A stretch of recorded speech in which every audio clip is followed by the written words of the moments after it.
Hello, and welcome to the COP28 Cryosphere Pavilion. I'm Gabrielle Kleber. I'm a postdoctoral researcher at the University of Tromsø in Norway, and I'm here to present today's panel, which is the Pathways to Transform Safeguarding the Cryosphere Through Mindset and Lifestyle. The moderator of today's event will be Ankita Manjunath. She is an interior architect and the Brahma Kumaris Environment Initiative Youth Representative. Welcome. Thank you so much, Gabby, and good morning and welcome to all our distinguished speakers, our esteemed participants, and it is an insightful session today on how to transform. It is pathways to transform and through mindset and through lifestyle. So as Gabby introduced me already, my name is Ankita and I'll be your moderator for this session. And this dialogue we are about to embark on is transcending disciplines and generations, and we are recognizing the importance of minute changes in our mindset to secure the future of the cryosphere. So, our session could uncover or may answer a lot of your questions, a lot of the undeniable truth that safeguarding the cryosphere is a necessity more than just technological interventions. We need a mindset shift. And that is why we're here. So let's shift that perspective and let's transform collectively to reinvent our lifestyles and to maintain resilience and adopt a few regenerative approaches to pave sustainable ways forward. So, to guide us through this exploration, I would say, we are honored to have our experts on the panel. I would like to introduce Pam Pearson. She's the director of the International Cryosphere Climate Initiative, and she offers a wealth of knowledge and experience in addressing cryospheric challenges on an international scale. And I would like her to come and have a short introduction because she won't be with the panel, but she will speak beforehand. Yes, thank you so much. And I wanted to sort of set the scene for what we're discussing today, because the cryosphere is changing faster than really any other part of the planet. It's very sensitive. It's been put in terms of being the canary in the coal mine, especially in relation to the Arctic, but things are changing rapidly in Antarctica and also in mountain regions. You have the same levels of warming essentially in the Arctic, Antarctica, the Hindu Kush Himalaya, and most mountain regions around the world, 2 to 4 times the rest of the planet. But what we have been focusing on more and more is the impact of those regions on the rest of the world.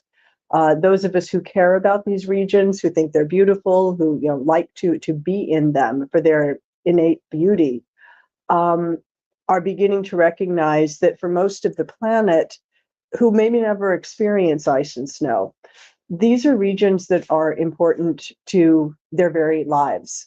They're important to the continued existence of low-lying countries or coastlines or communities, because when the ice sheets really begin melting, sea level rise with our current emissions will be unexpectedly fast. And we need to think beyond sort of our normal, human short-term thinking and really take on board the long-term thinking of many, many generations, because what we can set in train with our ice sheets can go on and will go on really for thousands of years.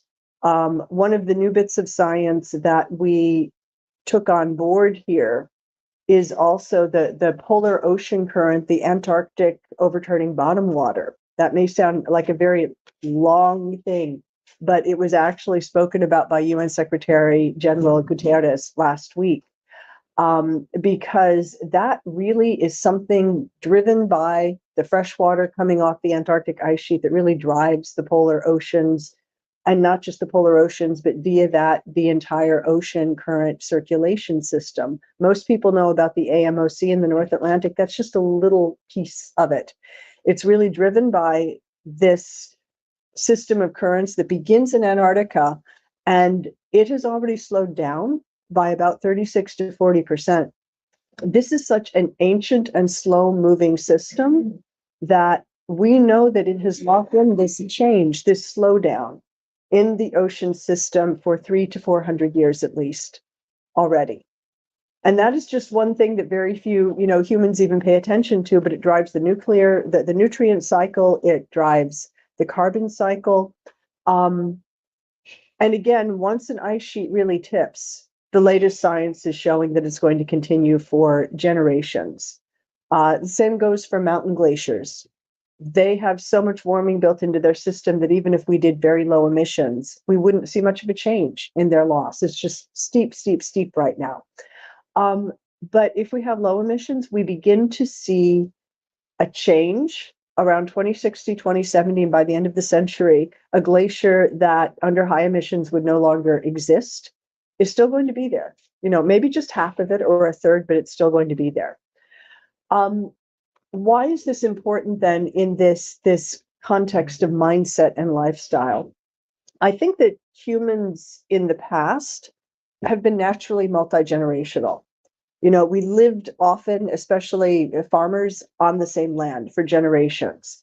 It was important to one, farmer that not just his children, but grandchildren, their great-grandchildren would still have something to live on. People planted trees knowing that they would never have a chance to harvest the nuts that might come from them. Or a pear tree, for example, it can take 20 to 30 years before it begins bearing fruit. I think in our modern society, we're no longer thinking in this multi-generational manner. And to me, as someone who follows Cryosphere, that's the mindset that needs to shift. We need to understand and care that what we're doing today could lock in things and already has locked in some things that are going to affect not only our children and our grandchildren, but going out 6, 7, 8, many more generations. And living our lifestyles within the boundaries that actually do exist, even if we don't like to admit to them all the time, is going to be a really important piece of the puzzle. I think most of us know how to live sustainably, really. We've learned about that. Do we do it? Probably not in most cases. Maybe in small ways, but what we really need is this greater change. And I think that one of the messages that is going to be important to put forward is the idea that the lifestyles that would be sustainable and the planet that we would be living on is actually a lot more pleasant than what we have right now. You're going to be hearing from Mark, who I've worked with for many years now. But works very much also on things related to air pollution and air quality. They're intimately tied to climate. We would have much cleaner air if we lived a low carbon lifestyle, a sustainable lifestyle. We would walk more. We would not go back to caves. But if one tries to think in one's mind what kind of a life we would be living in a way that would preserve the cryosphere for many generations, it's actually not a bad life. It's probably a better life than what we're living right now. And so I think if we can take that on board and not look at this as something where things are being taken away, but being given to us, I think that can be a very powerful way of looking at the changes that are inevitably in front of us. The question is, as much of the debate today at this COP is, are we going to phase out or phase down fossil fuels? Are we going to aim for 1.5 or allow the planet to warm to a point where, for example, there are no more glaciers left in countries like Sweden and Norway, or in the Alps, which is what would be the case at 2 degrees. Is that the kind of world we want, where we're sort of forced to change, or do we want to embrace and enjoy the change and look at the positives? So for this panel, I would encourage you to explore that as well. I'm sorry I can't stay for the whole thing, but I would simply sit here coughing and sneezing the entire time, and I do not want to get my other fellow panelists sick. So thank you for coming here. Thank you for your work. And I look forward to hearing your views and the valuable contribution that this can make. This is the last day of the COP. Things like this need to be paid attention to as part of the COP as well. And thank you for coming here and for doing this important side event here as things wrap up and we move into, hopefully, a solution that will save the cryosphere, save the planet, and save ourselves. So thank you. Before we ask you a question, before you leave, how do you perceive your relationship between your own individual choices and the health of the cryosphere? So, since we're talking about lifestyle changes, how do you see your individual lifestyle changes that have actually that help in maintaining the Oh, cryosphere? I think it's the things again that we all know, right? Live smaller. We don't need as much space. Use fossil fuels less. I think that's an important way to think about this, right? Where I live right now, it's driven entirely by electricity. And one can actually opt into only being powered by renewables. Now, that is a little bit of greenwashing, but still, if enough people, choose that for their energy provider, then maybe that pushes things forward a little bit. So when I say use less fossils, a big one that I think many of us in the West use, we drive too much. And one of the joys often of coming to COPs is almost every single COP, the people here get a local public transportation card and use it. And what has been sort of a shock to me is talking to some of the people who live here. This is a wonderful public transportation system. It's fast. But if you look at it, the people who are on there are people who are workers, and the upper class drives, and that's completely unnecessary. It's faster. And so things like that are really important too. And I have to admit, I lived close to Copenhagen for years, but it was the COP15 that introduced me to the public transportation system in Copenhagen, and that's all I use right now. So I think getting over humps like that is really important, and associating them with cryosphere preservation, at least.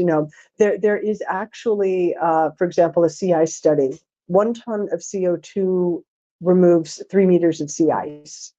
And so when we think about it in that term, what we're doing actually can make a difference. And we have some glaciologists who've done something similar. I don't know.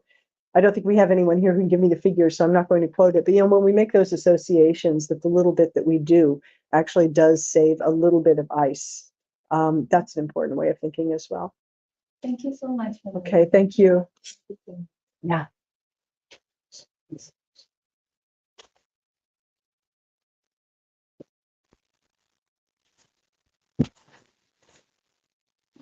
So, thank you to Pam for sharing her insightful, efforts and her change in that consciousness and what she explained about the glacial issues. So, I want to go ahead and invite our next speakers. So, I'm going to invite Professor Mark Lawrence. He's a renowned scientific director at the Research Institute for Sustainability, and he's bringing invaluable scientific insights to this panel. And I would also like to call upon Golo Pills. He's a trusted advisor on renewable energy from the Brahma Kumaris, and he provides a unique blend of spiritual wisdom and practical expertise in sustainable solutions. So together we are going to go through this journey of actionable strategies, and hopefully we can cultivate some eco-conscious choices together. Don't you think so? Let's hope. Yes, let's hope. We look forward. Yeah, let's all be a catalyst for this transformative discussion. So again, I would pose the same question to both of you. How do you perceive the relationship between your individual lifestyle choices and the health of the cryosphere? So I would like Mark. Well, thank you, Akita, and it's a nice opportunity to be here together with you all, and thanks for the invitation for this. It's great to have an opportunity to see my old colleague Pam Pearson again after quite a while. And the answer to that question is, of course, one that has a lot of very subtle facets to it. So when it comes to the question about living sustainably, I wrote a blog article on that at the beginning of this year, where I had been asked the question a number of times over the last decade, building up the institute that previously called the Institute for Advanced Sustainability Studies. Now we've changed our name to Research Institute for Sustainability. And I'd get asked the question, how can I live sustainably? And of course, short of saying, well, buy a very good knife and learn survival skills and go live in the woods, which doesn't work for everybody. And if 8 billion people were to try that, it wouldn't be sustainable either. Then it really becomes very difficult in our current life situation, our societal structures, actually to live in a way that is sustainable in the sense of the word that we as we have defined it at our institute or as others have defined it. But if you change the question around to how can I live in support of sustainability, then based on that, I came up with a number of principles that had come out of discussions, gelled and crystallized out of discussions over the last years. And so I invite anybody who's interested in that to have a look at the blog article rather than going through those, but to make the big connection to that in the end, our systems are tied together very tightly. Our systemic structures and our individual structures are actually very tightly tied together. So the systems influence the individuals, but again, the individuals and their work towards transformations influence the systems. And one of the most vulnerable systems that we have on this earth is the cryosphere. As Pam just pointed out very well, the changes in the cryosphere are happening at a much greater rate than in any other environment or nearly any other environment, any other major environment around the world. And because of that, then the changes that we make on our individual lifestyles, for each of us individually, it's not going to change at all by any means. Even if 100,000 or even a million of us come together, it's still only going to have a drop in that.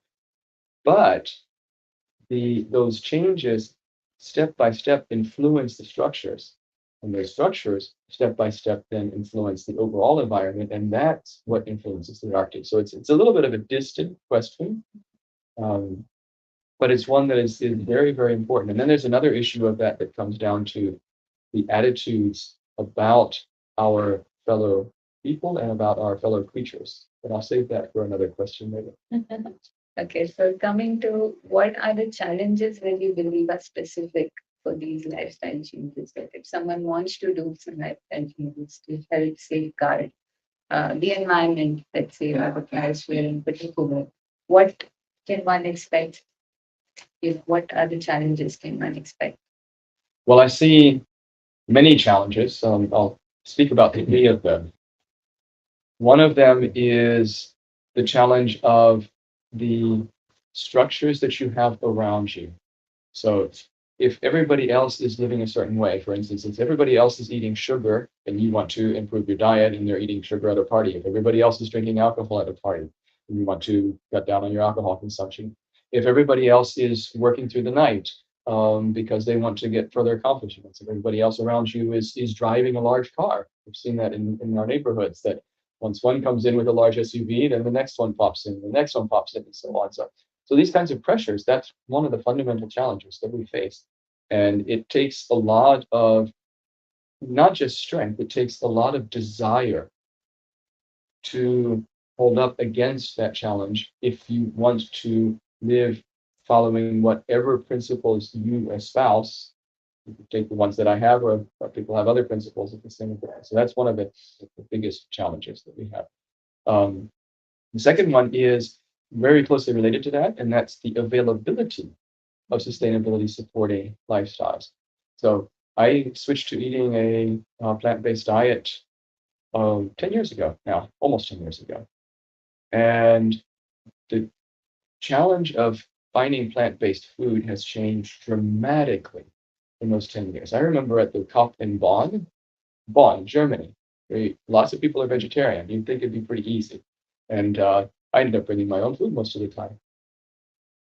Surprisingly to me, now the last couple of COPs, where in regions that aren't as well known for pushing plant-based diets in Egypt and Dubai, there's a wealth of available food. There's no problem with finding plant-based food here. So, but if you want to change to plant-based diet, if you want to change to driving an electric vehicle, if you want to use public transport, but you live in an area where there isn't public transport, anywhere, anything that you want to change, if the system structure isn't already there, then you have to push to create that system structure in the first place. And the third challenge is actually the first of my 7 principles, which is don't let the perfect be the enemy of the good. We get too quickly in the mindset of, if I can't do this perfectly, then I won't bother at all. And that's a major challenge, because it's a common mindset that we have, and getting away from that mindset and saying, well, 80% is a heck of a lot better than 20% in this direction, even if I can't get up to 99 or 100%. So those are 3 challenges that I would talk about that we face with this. Thank you so much for that input. So Golo, tell me, how do you perceive your relationship between your individual choices and the health of the cryosphere? So, what are your Well, systems? it's the cryosphere is far away, but somehow, of course, through my personal lifestyle, I will have an effect on my emissions, and they will add up, and that is causing climate change, and that will affect all the cryosphere. And I live most of the time in India, and interestingly, when I came first time to India, that was 84, 85, I sort of realized that India has a vast potential for renewable energies. And I thought, wow, a lot of sunshine. And at the same time, I saw all these ladies with a headload of wood coming out of the forest and cutting down the last jungles, literally the last trees, because they were cooking, it was their primary fuel. And so I thought, wow, we should do something. And I brought some solar cells and a little electrical car and showed it there in the Brahma Kumaris to the senior management. And Brahma Kumaris, as the name says, is administrated by women. And when they saw this first little electric car going around in the courtyard, they said, oh, wow, that's interesting. And so from there, a whole journey sort of began. It was like a little seed. And we set up a department for renewable energies. And meanwhile, after 25 years, we are the biggest institutional user of solar energy in India. And we have 5,000 meditation centers also. And we rolled out renewable energy projects for all our centers. We started with 25 with a project to give 60 centers like a prototype 5 kilowatt system with battery. And at that time, this was quite cutting edge project. Nobody in India had much of photovoltaic. And we used inverters from Australia and solar plates from Siemens. It was like batteries from India because they were available. So it was quite cutting edge, get all the stuff together. And we sort of raised the idea and the awareness within the institution.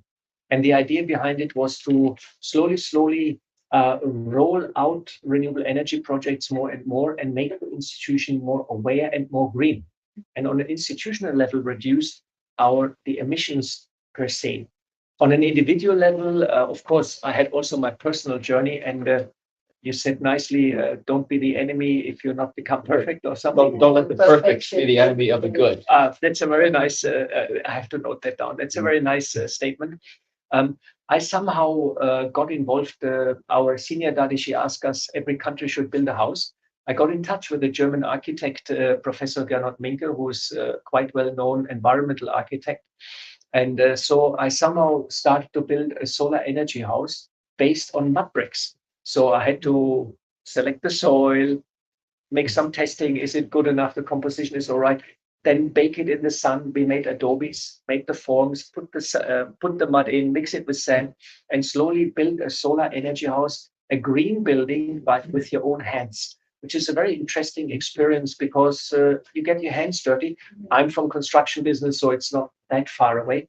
But I built basically the house out of mud bricks. It has a passive solar architecture. It means we have cross ventilation, we have shading elements with the windows. So it's adapted to the local climate. And I, of course, equipped the whole system with a wind solar power system, which at that time a hybrid system, which was also cutting edge 25 years ago.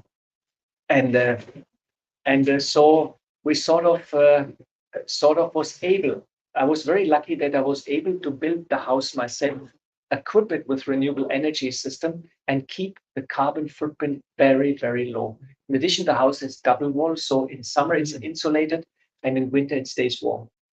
And I planted trees, so shading, all these kind of features are there. Now it's a very, very beautiful building, and in winter Mount Abu gets zero, and people come inside and they say, "Oh wow, where's the heating?"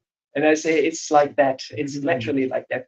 So this helped to reduce my personal carbon footprint. I also acquired a electrical bicycle 5 years ago, and I'm probably the first prototype foreigner in Mount Abu with an electrical bicycle, and everybody looks when I bicycle past. Now already there are 4 electric bicycles in Mount Abu. So slowly, by providing an example, people see and then they copy. We also got engaged in tree plantation, which was a bit of a battle 20 years ago, because in India the goats come, the humans come, everybody is sort of grabbing your little sapling away, and it's like a fight to bring trees up, but we succeeded. at least with some. So a lot of personal engagement was there to keep my carbon footprint low. Of course, for example, I come to the COP and I feel sometimes a pinch of sadness that I use the aeroplane. I like very much ships and would love to come with a sailing ship, carbon neutral, but it's not available somehow on that long distances, you know. Here, as you said, metro system I like very much, and me and Sonia, after our climate studio, which we're doing, we always walk back, and we try maximum to use also the metro here. So I'm trying on a personal level to look as much as possible into my personal carbon footprint. We have also initiated a offset mechanism. We have created a Brahma Kumaris environment initiative. We have a plastic-free campaign, but we have also a CO2 travel offset. So at the end of the year, I put a bit of money into the trust to offset my personal carbon emissions as good as possible. Another thing which is very helpful, I would say, is if you if you share things and you also receive things. For example, my brother is a doctor. He's a bit more bigger now than me, so I get a lot of good cloth from him, for example. And and I like this idea, you know, that I don't waste things and they stay within the family, literally. I also look when I need some technical gadgets. Quite often, I look for secondhand in order to keep the carbon footprint as low as possible. So there is a lot of opportunities you can do on a personal level. Walk the talk. You can inspire people. You can work with your own institution with whom you are connected. As I said, now Brahma Kumaris is now the biggest institutional user of solar energy in India. We're a research organization. We do workshops, trainings, and we try to bring out the good news, what is possible, and we try to inspire all our members, but also the people who come to get the ball rolling and change the awareness, the consciousness, that people wake up and they understand the relation between my personal footprint, my awareness, my personal footprint, and what happens then at the end also in the cryosphere. So we're on the job since 25 years. It takes time and it's a step-by-step process. Amazing. Thank you so much, Golo, for sharing. But do you feel like there are challenges there as well, like as an individual to execute these, sustainable choices or these sustainable lifestyle choices? Do you think there are challenges for you? Have you personally, faced anything that you want to share? I can write 5 books Of all the challenges. on the challenges which I face. Whenever you bring new technologies or new concepts, it's like a shift, a change in paradigm. Mm-hmm. And it's mindset changes are probably the most difficult to initiate because you're dealing with habits of the people. You deal with their conditioning. You deal with their inner neuronal networks, you know, how they have been brought up, how they used to do things, and suddenly you come with something different and you face actually resistance. You face sometimes resistance in yourself. I appreciate very much that you are on a plant-based diet. I'm a vegetarian since 40 years, and sometimes I contemplate to go vegan, but then when there's a yummy cheese, you know, I fail. So, you know, so there is resistance within yourself for lifestyle changes, you know, because we're used to certain taste or to certain comfortable habits. But of course, when you try to roll out your ideas and inspire others or inspire an institution, of course, you deal with a mindset and old habits, and it's always a slow process, and you face resistance and challenges on the way.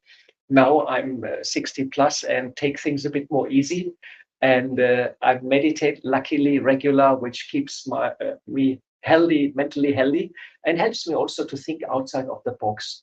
So yes, it's a journey, I would say, and it's in the aftermath, I can say it's a very interesting and lovely journey. If I would have known in the beginning what's in the pipeline, I would have probably scared and overwhelmed. Probably quite scared, but you know, but it's totally all right, and it's a beautiful journey because you're doing the right thing, and this gives you a positive feedback loop, you know, and that puts you in a totally different space. You know, you can be happy, you can be confident, and you can radiate that out, and that helps a lot in inspiring people also to go green. Yeah, you are an inspiration, Bodo. You are my inspiration. I Thank know. you so much that you've done for the organization. And See, it's beautiful, amazing. beautiful, positive feedback loops. Yeah, Here we and are. it's amazing because I feel like for youth, I'm talking on the perspective of a youth because I'm the only youth here, except for you, maybe both of you actually. You're I feel, I feel energy. 25. Yes, Yeah, right. you both are 25. But anyway, for me, I feel like a collective change is what keeps youth moving. Like if it is a collective effort from everyone, like if okay, suppose I'm trying to go vegan. And maybe looking at me, someone will go like, okay, maybe I can join you as well, and we can, sort of have a journey together, and we can see who one ups the other. Like it's like a competition. Okay, no, I didn't eat today. You eat, like it's like that with us, like for youth. So I feel like coming to bringing whatever both of you said. There is peer pressure. There is, there are challenges where you face that. Okay, it's resistance from within, but then you overcome that with maybe a community. We see the resistance. Yeah. We see the resistance here at the top. So it's on the individual, but it's also on organizational level, national level, and supranational level. The whole world, you see what's going on since we know the effect of emissions on the cryosphere on the world. And I think since 28 years, we are debating if we should reduce our emissions. And still today, it's crunch time, and negotiations are going on the final text. Coming to a few more, insightful questions, I would like to ask, as a scientist addressing key challenges of the Anthropocene, what connections do you see between systemic transformations and sustainable development, particularly in the context of the cryosphere? Well, sustainable development is what I would say is the goal, is the overarching challenge that we're facing, or finding ways to live towards sustainability, more in support of sustainability. And systemic transformations are one component of sustainable development. And so there's two major components of sustainable development. The systemic transformations are the transformations of our big systems. So the transformation of the energy system, of the food system. So we need an energy transformation, an agricultural transformation, a mobility transformation, a production transformation, a consumption transformation. And then comes the more subtle parts of sustainability. So then the sustainable development goals depict that nicely. You have ones that are more hard goals that are environmentally oriented, like the SDG 13, which is the climate, and 14, which is oceans, and 15, which is on land.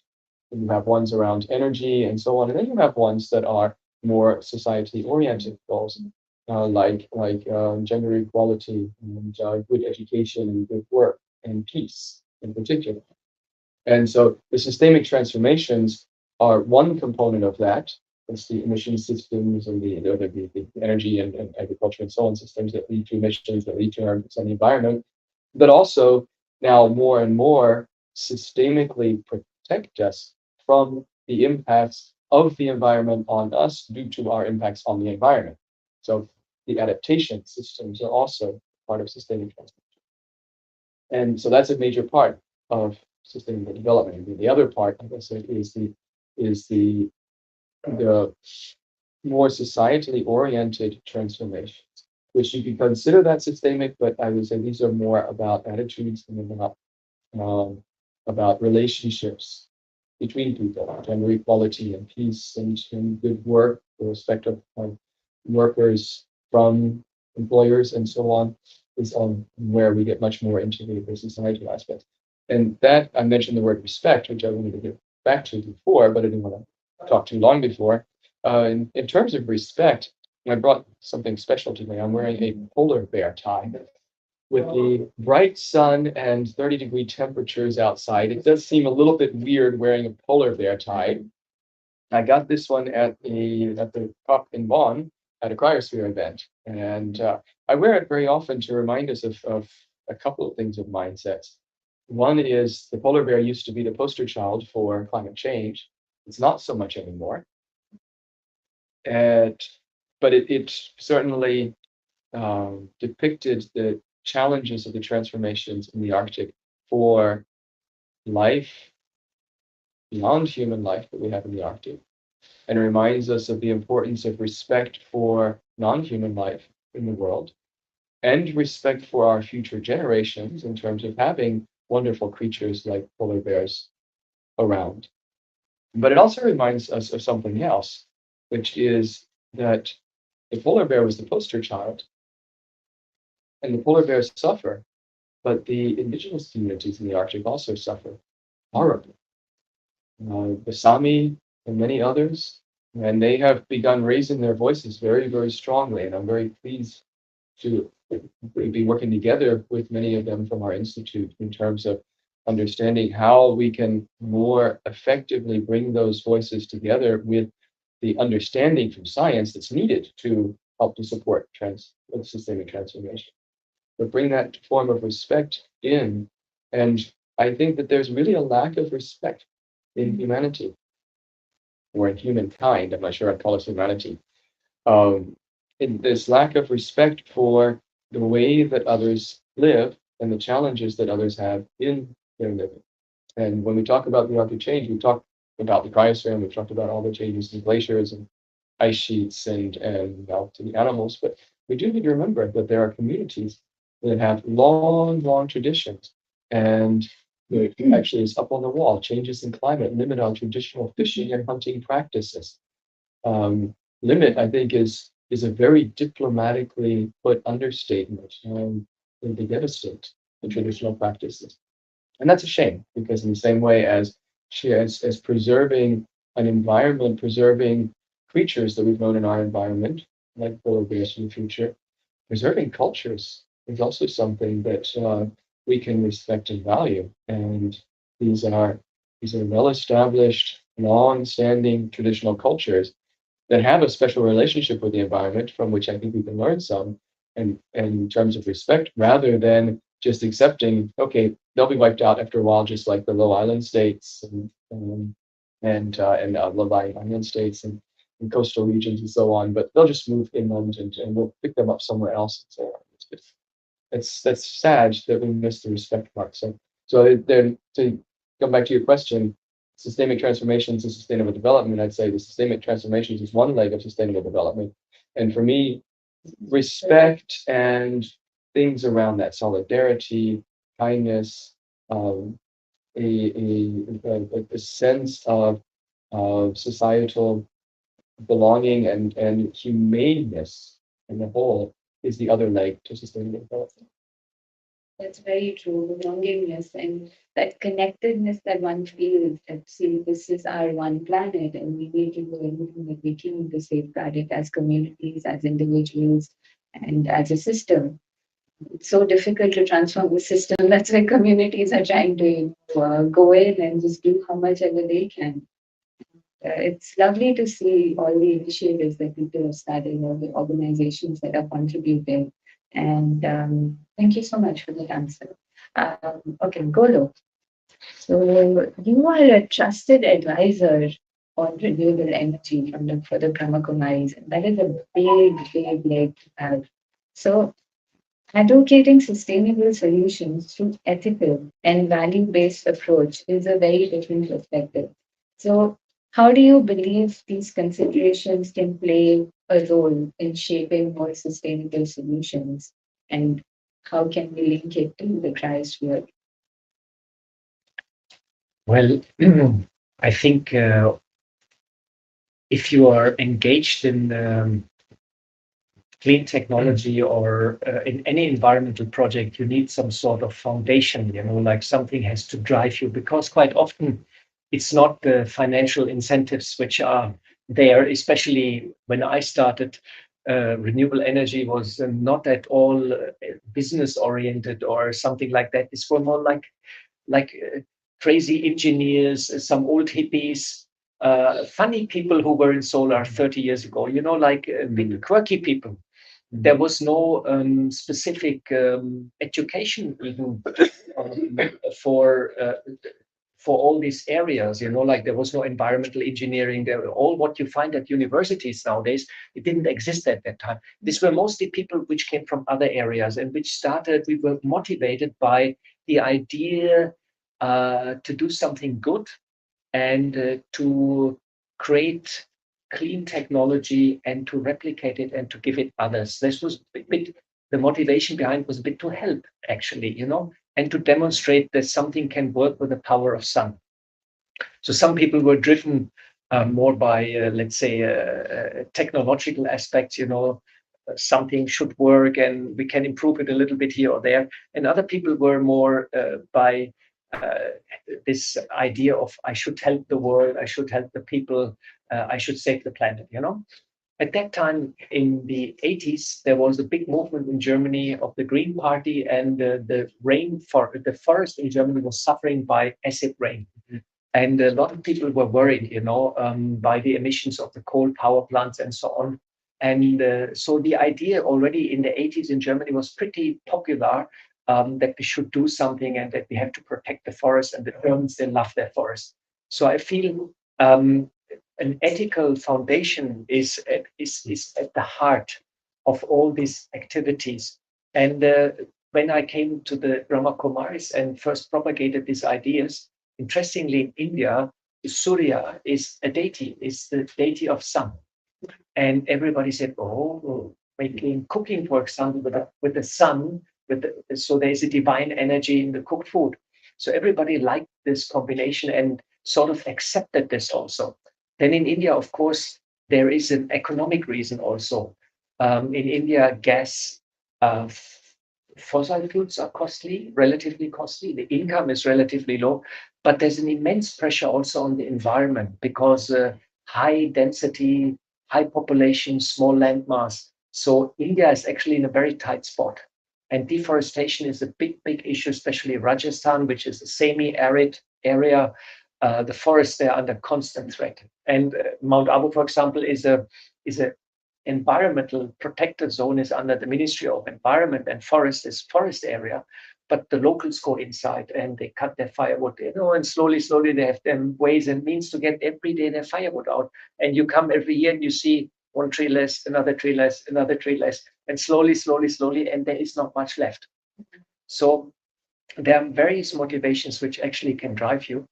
But I think at the bottom, it boils down that you have love for the creation, love for the world around you, and you would like to do something good for it, and you love to inspire other people to do good, to use resources, things which are available, and to live in harmony with the surrounding. And in India, this is a very practical concept of living, because you see it really, how forests disappear, how rivers get dirty, or they also disappear because of pumping. The pressure on the land is immense. So it's a very deep motivation on the inside. Love and compassion, I would say, that was for me personally the big motivation. And of course, if you have such an ethical foundation, it translates into all aspects of your life, and ultimately also reduces your personal footprint of people whom you're working together, all the projects which you're doing. We have lots of projects also where we work with villages or with local people, and we try to inspire them also. For example, we promoting since 20 years the solar cooking box, and try to roll it out in villages. We have the solar lantern, which we are promoting and trying to bring it out in small villages. So people have a little light in the evening. Also, there are a lot of power cuts in India still. And so we're trying to create little seeds of hope through your personal activity, but also through little projects which we're doing with the local community. We have a radio station, Radio Madhuban, and there, for example, we have an environmental program also, where we try to bring up these topics and try to teach people to sort of at least have an idea what can be done, and we try to help them also to make the gadgetry at least available.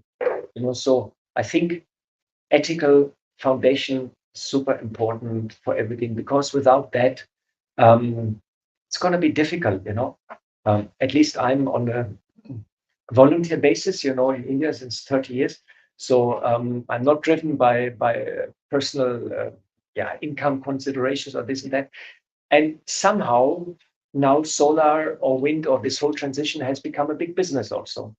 And I heard calculation, a study by Deloitte towards the World Economic Forum published a couple of days ago. And the study just said that there's 43 trillion US dollar business opportunities if we go net zero until 2050. 43 trillion is a huge amount. And so, of course, now a lot of businesses, they are jumping in and their motivation might be different. That might be more profit-oriented motivation, but however, at least it goes in the right direction.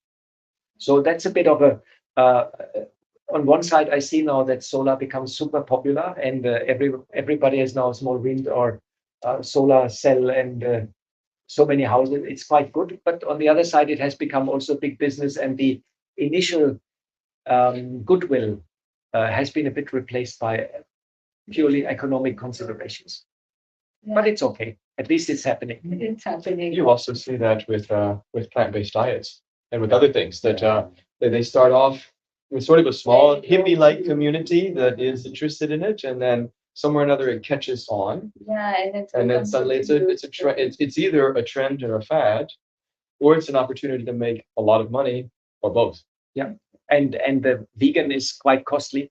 And sometimes if you look what's inside, you're thinking twice, because they make a money out of it, So it's not necessarily healthier if it's just a bunch of chemicals put together and with tofu swished together to make it look like some kind of imitation meat. Good steamed vegetables is a completely different thing than a lot of what is done in the sort of to make it look good. And I mean, this making it look good, that goes along with a point that was brought up last night.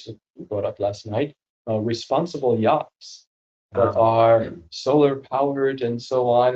But it's hard to imagine a yacht being responsible, or maybe that's a limited market. It's not going to be having huge impact.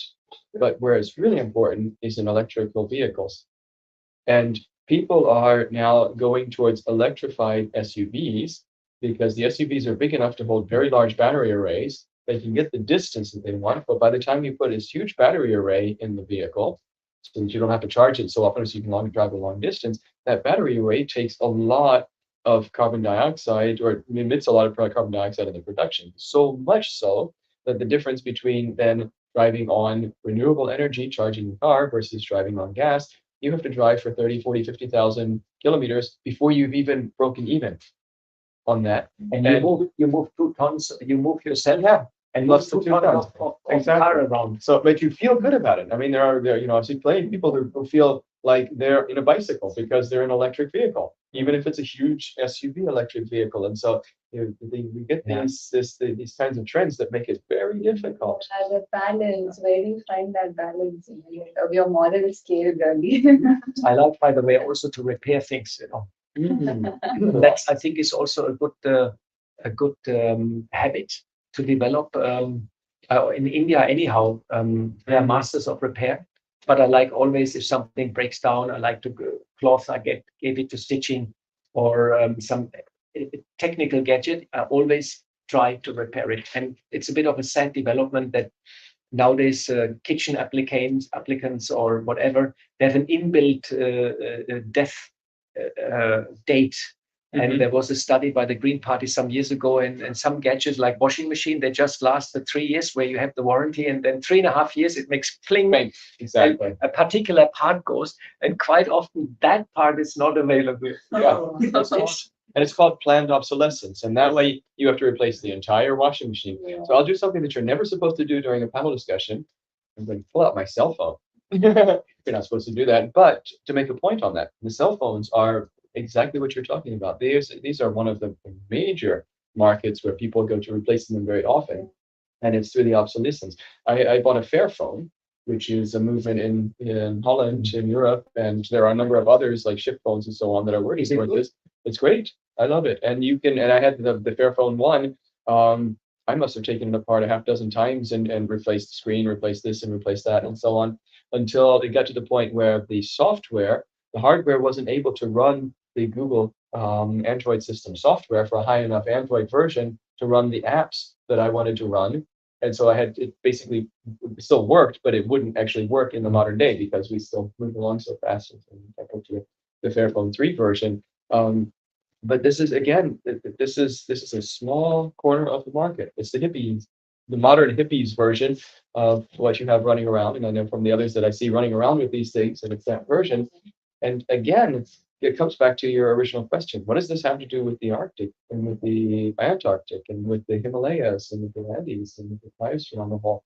And it has a lot to do with it because our resource use connects to emissions, and those emissions connect to the changes in these vulnerable regions, and they suffer most because the snow reflection of sunlight and the snow melts, it absorbs more sunlight, and so that amplifies the whole signal of warming in this region.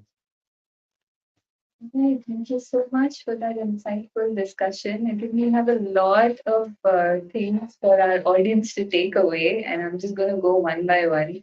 For me, the personal thing was perfect. Don't let perfect be the enemy of good. Please take that away. That is such a lovely quote, and it is for me. Actually, I'm a perfectionist. I have to do things the right way, or else I don't do it, and I lose the motivation. So that is something for me.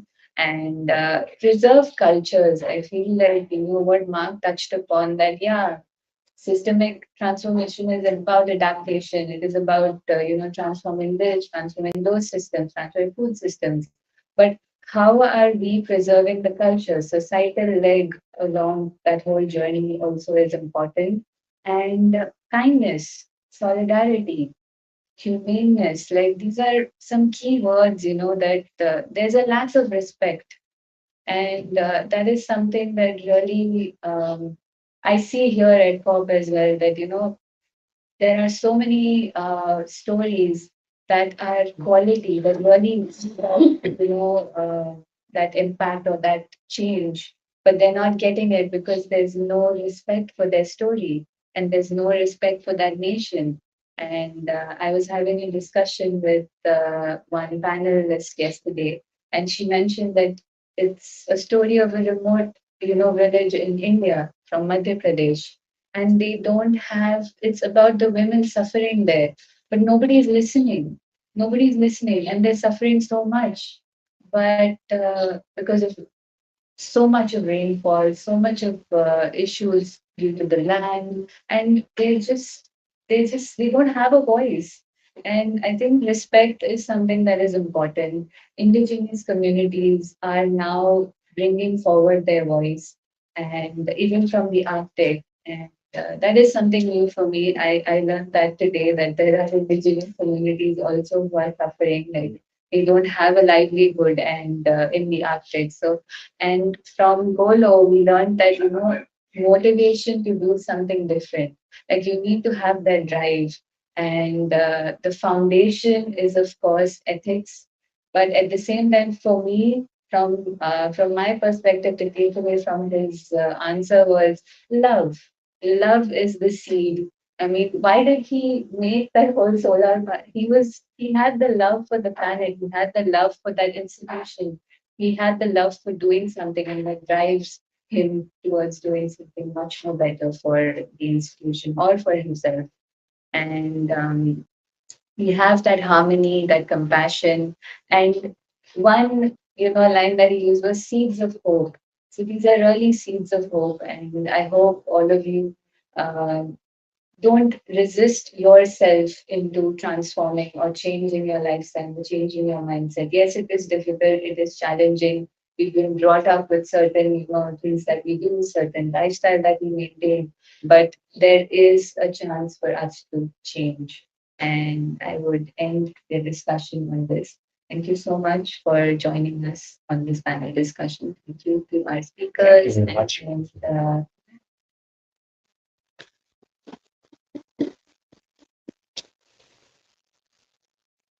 thank you. Thank you. Okay, is it on?